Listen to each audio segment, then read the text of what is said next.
nilatag ng Department of Transportation ng kanilang mga proyekto para sa taong 2025. Yan ang ulat ni Joshua Garcia. Sa kabila ng natapyas na pondong inilaan para sa ilang proyekto ng infrastruktura sa National Budget 2025, tiniyak ng Transportation Department na hindi maaapektuhan ang implementasyon ng kanilang mga proyekto. Ayon kay Transportation Secretary Jaime Bautista, mayroon silang assurance mula sa kanilang developing partners para sa kanilang malalaking proyekto gaya ng North-South Commuter Railway at Metro Manila Subway. Nakausap natin ang ADB, ang JICA, ang KEXIM, no? At with the support of the Department of Budget and Management, no? Na mag-i-issue ng SARO, ay patuloy pa rin nating maipapatupad itong mga malalaking programa ng Department of Transportation.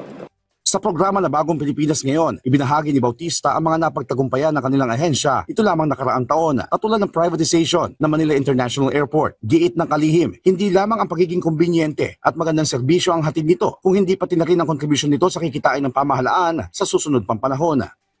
Dahil dun sa ginawa nating privatization, no, kikita po ang gobyerno ng almost 900 billion pesos for the next 25 years. No? Samantalang in the past po, ang kinikita lang ng MIAA ay mga 2 to 3 billion pesos a year. No?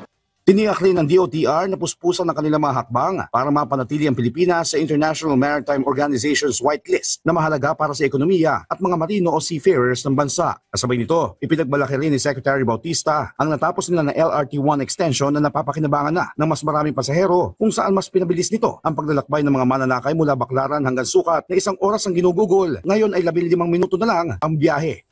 Itong traffic sa Metro Manila, based dun sa study ng JICA, ang economic cost sa atin ay 3.5 billion pesos a day. No? So with the operation of or the extension of LRT-1, medyo mababawasan po yung economic cost ng traffic sa atin.